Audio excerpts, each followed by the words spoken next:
Olá, seja muito bem-vindo, muito bem-vinda a mais uma edição do nosso podcast Reflexo Vozes contra a Violência. Este especial que está acontecendo e sendo gravado por conta desse engajamento do Tribunal de Contas do Estado de São Paulo com a campanha da ONU Mulheres Una-se. 21 dias que estamos vivendo, esses 21 dias de ativismo contra a violência que é vivida por mulheres, por meninas, sobretudo no ambiente digital. Eu estou aqui com a Ana Amélia Saad, que é a nossa ouvidora das mulheres, que encabeça esse projeto aqui no tribunal e que, dentre as ações, estamos realizando esse produto, que é esse videocast, não é, Ana? É um prazer ter você aqui mais uma vez e sabendo que a gente tem que falar de assuntos tão importantes, não é? Sim, Fernando, o prazer é todo meu. Eu agradeço a você primeiro por estar aqui com a gente mais uma vez, nessa sequência de gravações que a gente está construindo. Agradeço a Kátia por ter se disposto a compartilhar com a gente aqui o seu conhecimento e a sua experiência. E eu quero agradecer aqui especialmente a alta direção do tribunal e a presidência, porque a gente tem recebido um apoio incondicional a todas essas iniciativas, né? O tribunal compreende a importância dessa temática, a importância do combate à violência contra meninas e mulheres, à prevenção, e esse apoio é fundamental para que tudo isso aconteça. Então, os meus agradecimentos e vamos em frente agora. E esses 3 episódios que nós estamos fazendo, esse é o segundo, né, Ana? É algo muito introdutório. É para que nós, homens, possamos entender o que acontece, e muitas vezes nós não temos essa visão, por N motivos, e nós não precisamos nem elencá-los, mas nós precisamos entrar nesse assunto, nessa esfera, e mais do que tudo, para parar esse ciclo de violência que acontece, né, em todos esses ambientes. E para você, mulher, saber o que deve fazer quando minimamente perceber os sinais e os sintomas disso tudo. Então, é muito importante que as pessoas se atentem a esse conteúdo, e já peço, você que está no nosso canal no YouTube, ou que você que está recebendo esse conteúdo pela nossa rede parceira aqui da Rede TCESP, divulgue, leve esse material adiante. A gente compartilha tantas coisas todos os dias, vamos compartilhar também esses assuntos que são relevantes e necessários para discutirmos em todos os lugares. E a nossa convidada de hoje, como já apresentou aqui a Ana Amélia, é a Kátia da Silva Vanderlei, que é psicóloga, faz aqui um trabalho brilhante junto à Diretoria de Assistência Social e Saúde do nosso tribunal, junto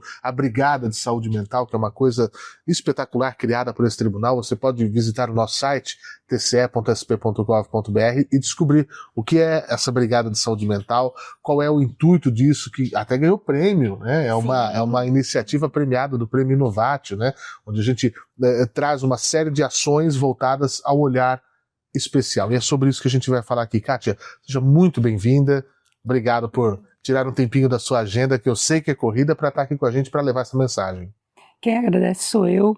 Agradeço especialmente a Fernanda Keide, diretora da DASAS, e é muito bom estar aqui. Parabenizo a ação do tribunal por essa sensibilização frente à violência da mulher, e que, como o Fernando falou, que as nossas vozes, né, possam chegar aí à maior parte das mulheres que, às vezes até sem perceber, são vítimas de violência.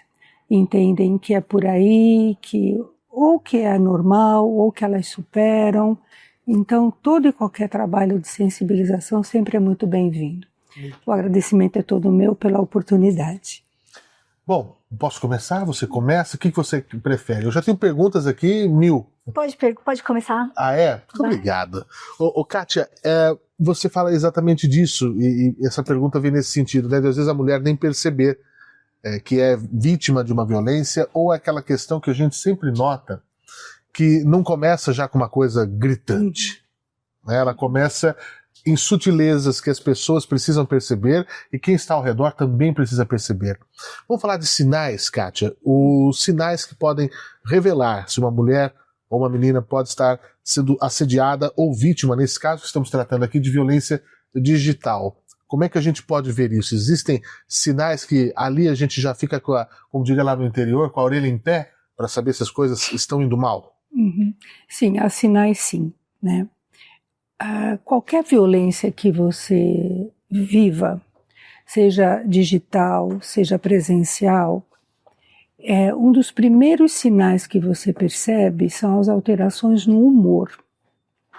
Então, uma pessoa muito extrovertida, que dá uma risada gostosa, que ri fácil, tanto a mulher quanto a menina, há uma tendência de ficar mais séria, mais ensimesmada, por medo. Quer dizer, viveu ali uma situação que assustou.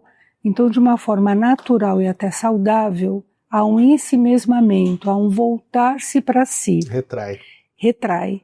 E de uma forma, assim, geralmente abrupta, que é perceptível para quem está no entorno. Então, essa alteração no humor, na maioria das vezes, ela é apresentada numa forma de tristeza, de falar pouco, né, monossilábico, uma pessoa que não era assim. Então tem alguma coisa acontecendo. Essa pessoa está assustada. É incrível como esse ensimesmamento, ele é seguido de uma agitação, que pode ser um balançar de perna que não para, uma movimentação nas mãos, que você não percebia isso, algum jeito no comportamento motor, nas atitudes, mexer muito no cabelo, às vezes uma manifestação inicial de tique nervoso, que é a expressão ali de uma ansiedade que não está sendo possível ser controlada, que até então era, até porque nem ansiedade estava existindo a ponto dela necessitar ser expressa. Uhum. Então você tem, no primeiro momento, alteração de humor, alteração de apetite, alteração de sono. Então a pessoa precisa se manter mais em vigília porque ela está assustada. Então ou a pessoa se queixa, a criança se queixa, ou é notório que ela não dorme. Vem muito para a cama dos pais, coisa que não estava acontecendo. Quer dizer, o que está acontecendo aqui? Se o ambiente de casa está tudo bem, por que essa criança está constantemente pedindo e assustada?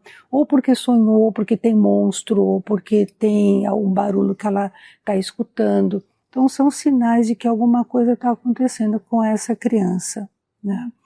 As alterações de apetites é interessante porque ou come muito numa necessidade de se fortalecer, né? Ou quase não come simbolicamente para sumir, entendeu? Quer dizer, sou menos visto, vou emagrecer, vou ser menos notada. Então são sinais extremamente importantes. Humor, alteração de sono, alteração de apetite e agitação motora. E é claro que se mexia muito no celular, ligada no computador, há um certo afastamento desses eletrônicos, entendeu? E quando você pega, você percebe alguma reação de evitação desses objetos, né? Porque ali tem alguma coisa. Sabe quando você leva um choque numa tomada? Ou você leva um choque no secador de cabelo, você vai ter um pouco de receio dele. Uhum. Você vai pegá-lo com mais cuidado ou nem vai pegá-lo, porque você levou um choque, uma descarga elétrica ali.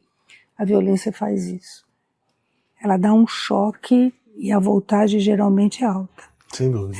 Por mais que ela comece sutil, toda e qualquer violência assusta.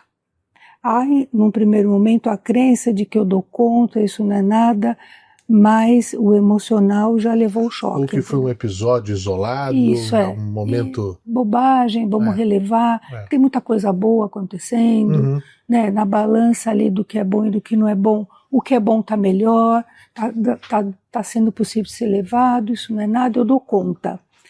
Isso costuma ser um equívoco que vai custar caro daqui a pouco. São sinais não verbais, né? São sinais não verbais. Requerem atenção de quem está no entorno, né? Tanto de meninas quanto de mulheres, né? Acho que a gente reage da mesma maneira numa situação como essa, né, Kátia? Você sabe que há, em alguns casos, comportamentos que são tão evidentes como a pessoa começa a se automutilar. Então, às vezes, ela começa a arrancar os cabelos, os cílios, e que na experiência que eu tenho aí, até de atendimento, isso são comportamentos, às vezes, que antecipam o comportamento de se cortar. Então, é uma mensagem aí. tem alguma coisa que está faltando. Está faltando o cabelo, está faltando os cílios, o que mais está faltando? Talvez um olhar para alguma coisa que está acontecendo comigo, como ninguém percebeu de forma sutil, ninguém percebeu que eu não estou dormindo legal, que eu estou mais quieta, e é claro que isso é tudo de uma forma inconsciente, o sintoma vem como um pedido de socorro altamente desesperador, que é quando começam esses comportamentos mais assustadores para quem vê, e aí eu vou ter que fazer alguma coisa, entendeu? Porque o que a gente chama de sinais são sutis. Quando passa para sintoma, é porque a situação está pior. E antes que chegue a doença e se instale, é bom que a gente tome alguma providência. E já então, falando sobre isso, antes que a doença se instale e que a gente tome alguma providência, se nós percebêssemos um sinal, uma mãe, um marido, um namorado, um colega, uma amiga, qual que é a melhor forma de abordar essa mulher ou essa menina sem que ela se sinta invadida e desrespeitada na sua intimidade e sem que ela sem que ela crie uma barreira, né, de autoproteção, digamos assim. Qual é a melhor forma da gente abordar essa situação se a gente desconfiar de uma potencial violência digital ou assédio digital? Bom, a primeira coisa é assim, é conversar com essa menina, com essa mulher, de uma forma privada, nunca coletivo, em grupo, né? Chamar e começar a conversar exatamente em cima daquilo que você está observando, né? Filha, você não está comendo, né? O que está acontecendo? Está tudo bem na escola, né? O que está acontecendo? Estou vendo que você comia bem, agora você não come mais, está mais quieta, né? Então é começar a conversar sobre aquilo que você observa, porque você pega o fato, né? Estou vendo que você está nervosa, está impaciente, está brigando por qualquer coisa, tem alguma coisa acontecendo, estou aqui para te ajudar. Então a proposta de conversar, acolher, aconchegar, sem nunca julgar e sem responsabilizar a pessoa, né? Mas também, olha, você não para quieta, né? Mas você também só faz arte, né? Às vezes a pessoa está brava com você por causa disso, né? E quando você dá razão para o outro, quando você dá razão para o agressor, também a pessoa tem motivos para estar fazendo isso, porque você é muito respondona, porque você é mal criada, veja, isso acontece aqui em casa. Então esse é o pior caminho. O melhor caminho sempre é partir da observação para chegar na conversa, né? Porque é um fato, e fato é fato. Não é que você está pensando, você está vendo. Então assim, olha, eu estou vendo que você está muito nervosa, né? Você está chorando com muita facilidade, você está assustada, né? Então está alguma coisa acontecendo, pode contar comigo, estou aqui do seu lado, você não está sozinha, não precisa passar por isso sozinha, conta comigo, vamos pensar juntas. Primeiro eu preciso saber o que está acontecendo para poder conversar com você como é que a gente vai resolver isso. Tudo tem como ser resolvido, mostrar saídas, Sim. Sabe?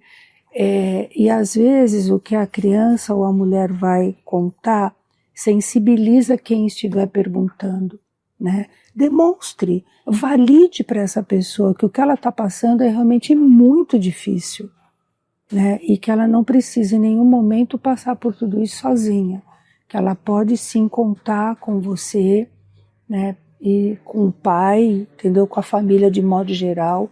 Sempre mostrar disponibilidade para ajudar e mostrar que existem saídas, né? Certo. E não esquecer nunca de validar que o que você está vivendo é realmente alguma coisa muito difícil. Agora, Kátia, só os pais ou os familiares que podem provocar essa conversa, que podem ter essa abordagem com o menino ou a menina, ou também isso é papel dos amigos, isso é papel de um colega de trabalho que está ali. Porque às vezes a gente passa mais tempo da nossa vida, né, no trabalho do que na própria convivência familiar, né? A gente passa pelo menos 8 horas por dia com aquela mesma turma, aquele mesmo pessoal. Às vezes você vai para casa, aí às vezes o seu companheiro, a companheira tem uma rotina de trabalho um pouco maior, só chega. Então, é papel de todo mundo, é papel de todos nós, ou é só de quem é de um círculo mais próximo que pode fazer isso?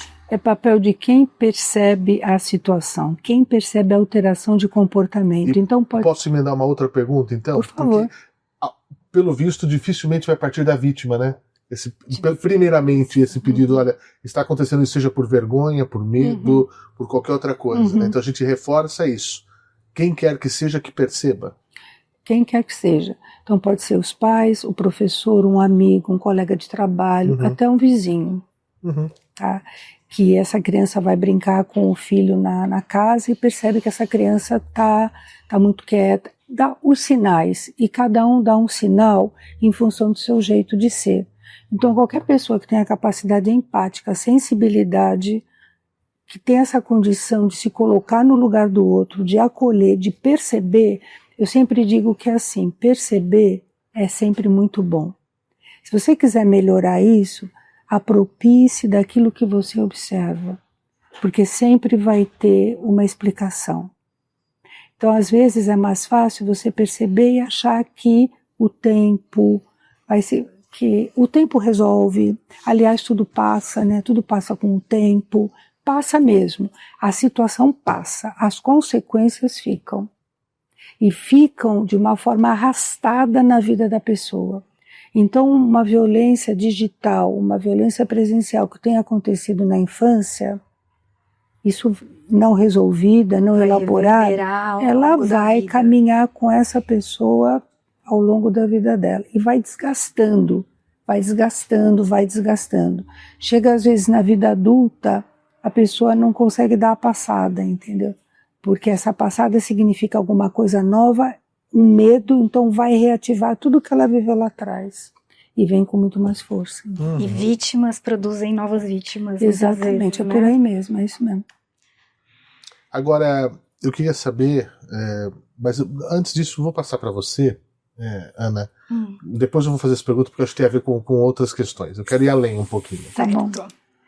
O que eu queria saber agora, Kátia, é se aquela pessoa que de fato percebeu, tomou conhecimento da situação de assédio ou de violência digital, é claro que a abordagem com uma criança é diferente da abordagem com uma mulher adulta, mas de todo modo, existe uma forma adequada de orientar para a procura de ajuda, porque muitas vezes quem percebe a situação, ela está apta a ouvir, a apoiar, mas ela precisa de um conhecimento e saber para quem encaminhar a vítima, né? Muitas vezes essa vítima vai precisar de um apoio profissional, né? Então, como orientar, no caso de criança, da forma devida, e no caso de adulto, também da forma adequada, como orientar a procurar apoio e ajuda profissional? Existem esses serviços, equipamentos públicos que oferecem esse tipo de suporte, além das questões legais de polícia, de tudo, que a gente sabe que essas são necessárias, mas do ponto de vista emocional, de saúde, do ponto de vista psicológico, como é que você nos orientaria e orientaria as pessoas que estão nos ouvindo? Geralmente, Ana, funciona assim. Vamos supor que seja um professor que está observando algo nessa criança em sala de aula. A primeira medida que ele vai tomar é chamar essa criança para conversar. Né? Que assim, não está brincando, está mais quieta, não sai mais para fazer o intervalo. Passa o recreio todo ali dentro da sala, não quer saber de nada.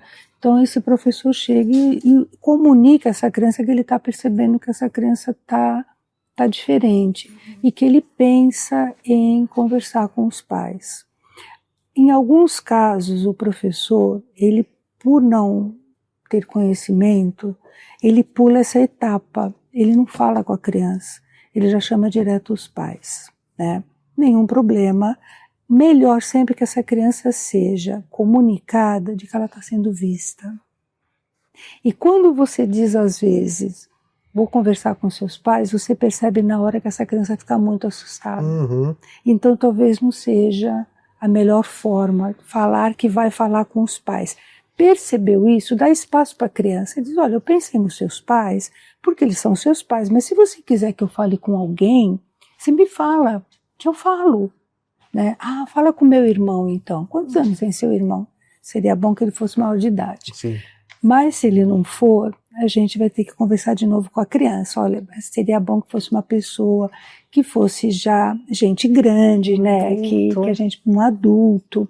Ah, então minha tia. Então a gente vai dar preferência para falar com essa tia. Entendi. Então, assim, primeira coisa, chegar na criança, chegar na mulher. Olha, eu estou vendo que você não está legal. O que está acontecendo? Quando você quiser, a gente conversa. Mas já deu a primeira passada, ou seja, identificou para essa pessoa que ela está sendo notada, que ela está sendo observada e que ela pode usufruir da atenção que eu estou querendo dar, da minha presença, da minha atitude. Conversa. Dependendo do que você escutar, orientar. Né? Hoje tem hospitais que são especialistas, tem um grupo de profissionais para cuidar só do que é violência, seja digital, seja presencial. Tá? Ah, que bom.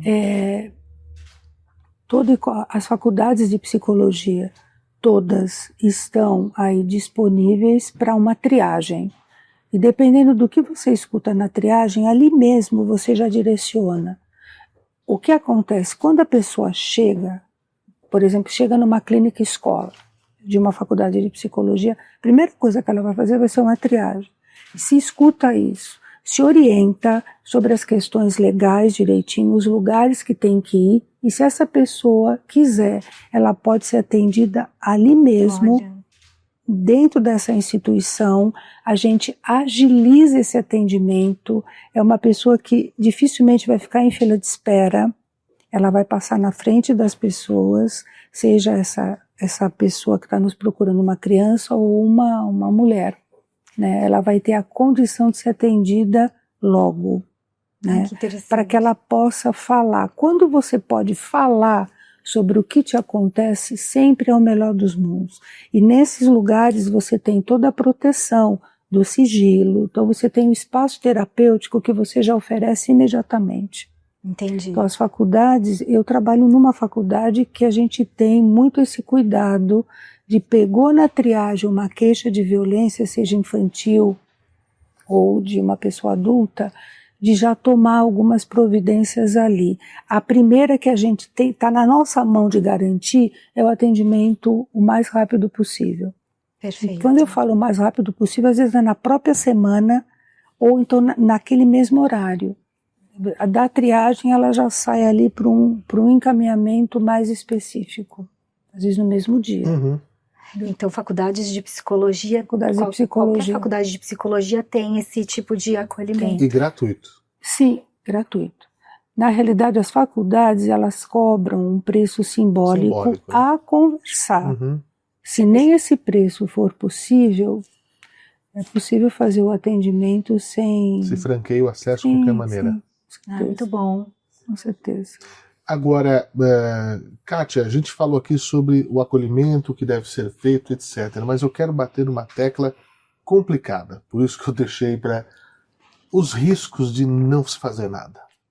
Porque, lamentavelmente, pode acontecer. Né? A pessoa pode ser negligenciada, esse olhar pode ser negligenciado por N fatores.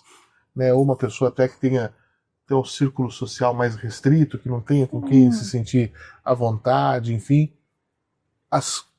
Temos que falar, pode ser catastrófico. Você abordou um ponto que a gente vai abrir aí uma chave, né? Existem pessoas, a gente nunca pode perder de vista as características de personalidade. Uhum. Então você tem aí pessoas que, em função de uma estrutura psicológica, do perfil de personalidade, não aceitam ajuda. Tem isso também, de não aceitar. Há uma opção dessa pessoa, por várias razões, e a gente vai insistir muito para que ela aceite ajuda. Uhum. Muito, tá? E aí vai entrar, às vezes, uma equipe multiprofissional. Certo. Que pode ir até a casa da pessoa, conversar com a pessoa, sensibilizar a pessoa. Então a gente faz tudo o que é possível.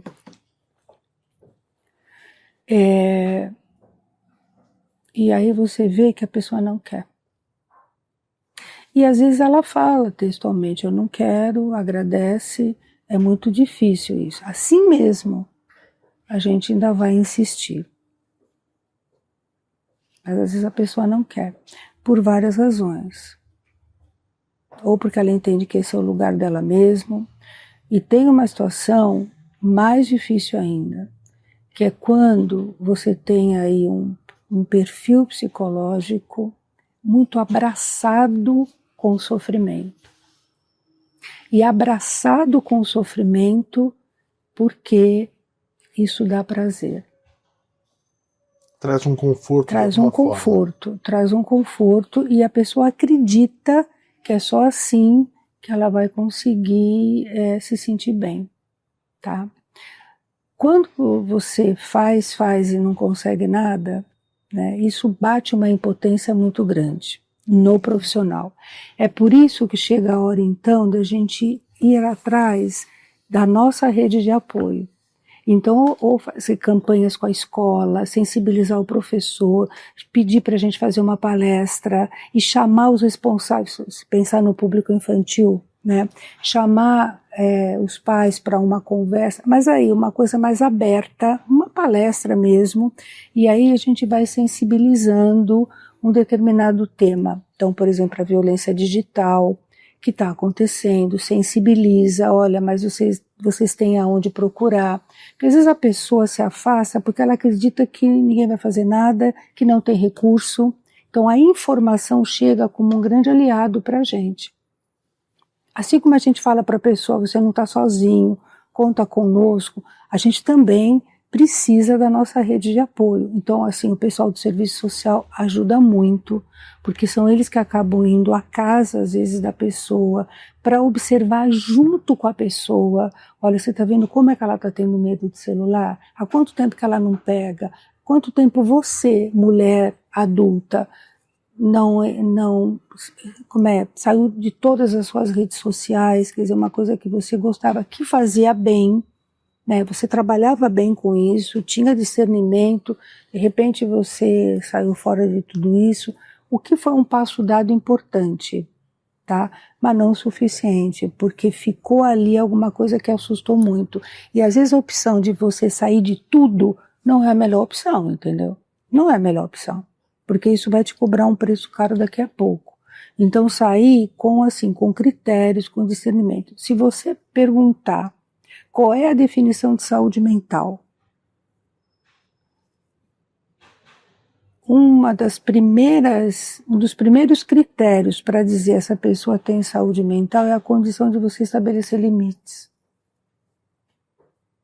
É você ter a consciência de até onde eu aguento e aonde é algo que eu vou começar a me violentar. Então isso também pra gente, né? Chega uma hora em que a gente bate com o limite. Uhum. É uma pessoa que ou não quer ou ela acredita que não tem recurso algum.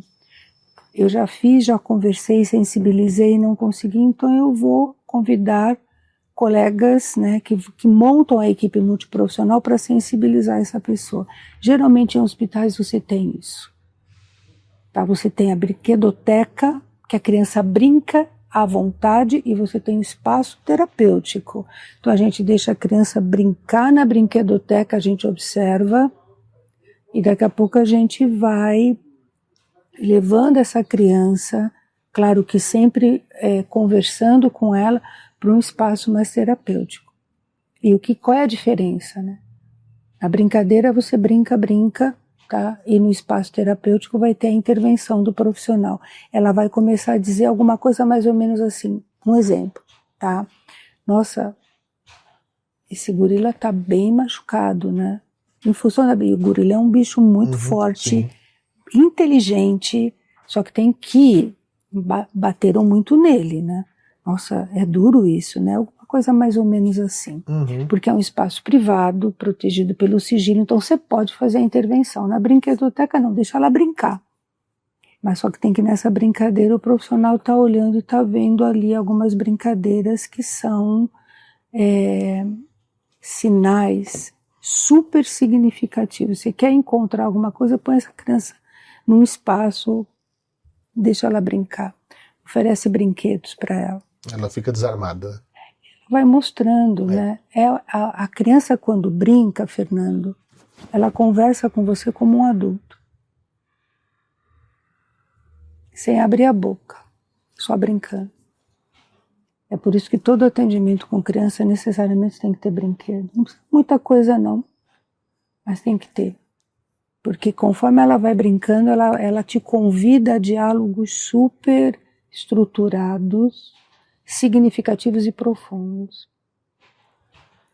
Mas ela não abre a boca, até porque ela está muito assustada. Sim. Até porque provavelmente falaram para ela, se você falar, te corto a língua. Sim. Se você falar, você vai ver o que eu faço com a tua mãe. Não abre a boca.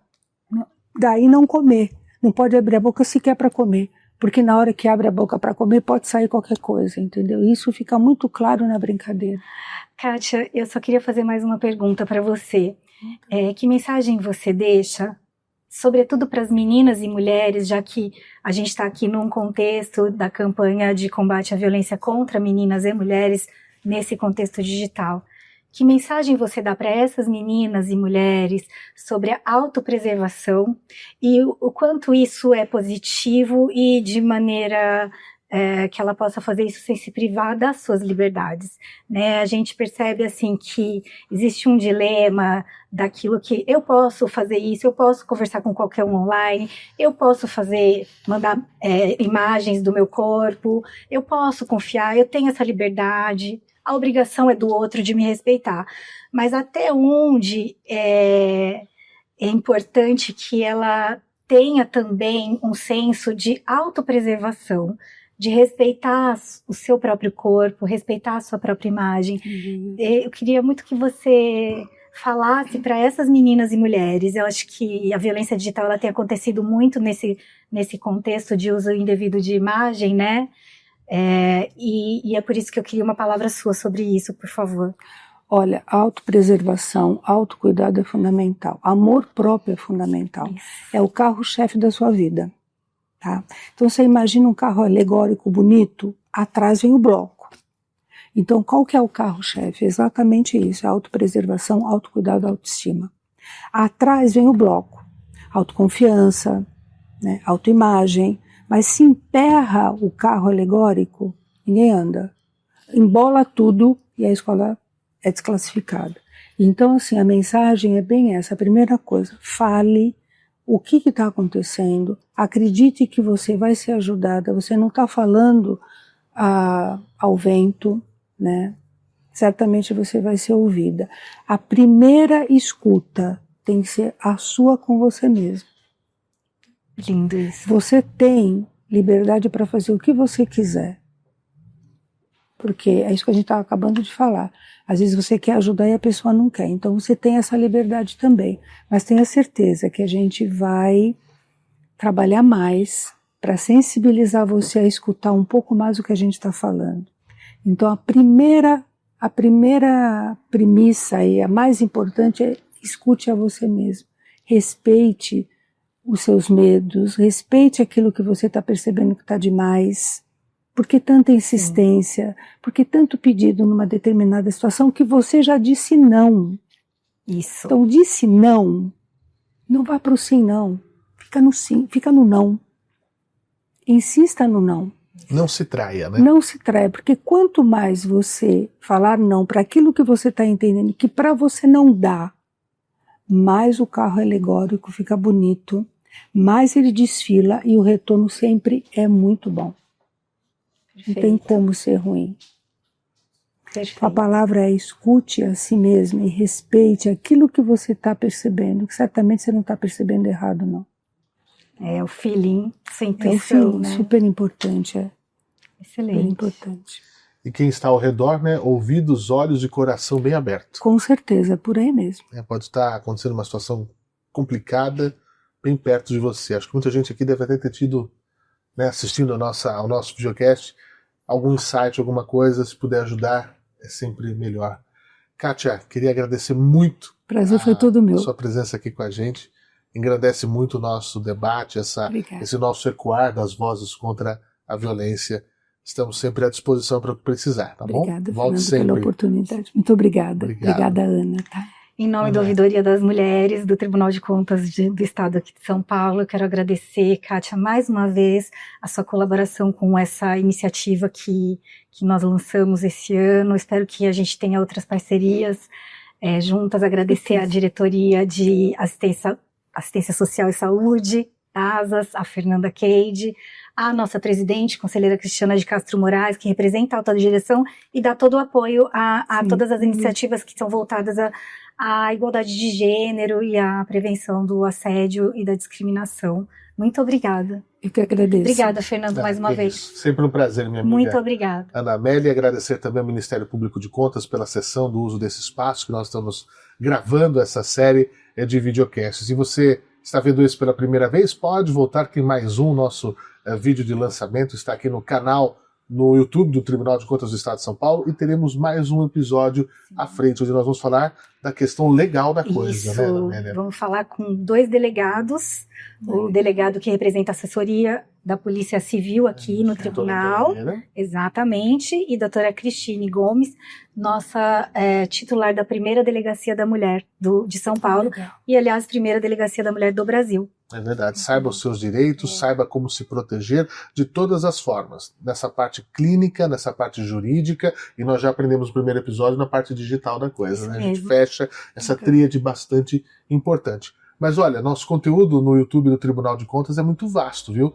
Lá você tem bastante coisa, inscreva-se em nosso canal, compartilhe os nossos conteúdos e leve a nossa mensagem para quem você puder. Mais uma vez, meu agradecimento, Ana. Obrigada. Kátia, você que está nos acompanhando até agora, muito obrigado pelo carinho da sua audiência e até a próxima.